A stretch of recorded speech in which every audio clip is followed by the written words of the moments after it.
சுத்திட்டு இருக்கிறத ஒரு குரங்கு பார்த்துட்டு, நீங்க 2 பேர் மட்டும் தனியா ஜாலியா பேசி சுத்திட்டு இருக்கீங்களே, எங்க கிட்ட எல்லாம் பேசி பழக மாட்டீங்களா அப்படின்னு கேக்குது.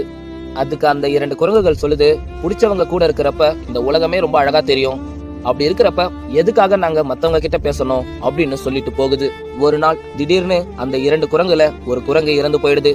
இத பார்த்த அந்த இன்னொரு குரங்கு ரொம்பவே சோகமா மனசுடைஞ்சு போய் தேம்பி தேம்பி அழுதுட்டு இருக்கு. அந்த வலியை தாங்கிக்க முடியாம அந்த குரங்கு கொஞ்ச நாளா எதுவுமே சாப்பிடாம சந்தோஷத்தை இழந்து யார்கிட்டயும் பேசாம உடல் சோர்ந்து போய் ரொம்ப பாவமா உட்காந்துட்டு இருக்கு. அப்ப இன்னொரு குரங்கு வந்து அந்த குரங்கு கிட்ட, இன்னும் எத்தனை நாளைக்கு தான் இப்படியே இருக்க போற? உன்ன மாதிரி நிறைய பேர் நம்ம வாழ்க்கையில நமக்கு பிடிச்சவங்க ஒருத்தவங்க இருந்தா போதும், நம்ம ஒட்டுமொத்த உலகமே அழகா தெரியும் அப்படின்னு மட்டும் யோசிக்கிறீங்களே தவிர, அந்த ஒருத்தவங்க நம்ம வாழ்க்கையை விட்டு போனா நம்மளுடைய ஒட்டுமொத்த உலகமே நரகமாயிடும்ன்றத ஏன் யோசிக்க மாட்டீங்க? நீ ஒரு விஷயத்த நல்லா புரிஞ்சுக்கோ, அன்பு வைக்கிறதுல கூட இங்க அளவு இருக்கு. நம்ம வைக்கிற ஆழமான அன்பு கடைசியில நமக்கு ஆபத்தா முடியும்ன்றத நீ என்னைக்கும் மறந்துடாத.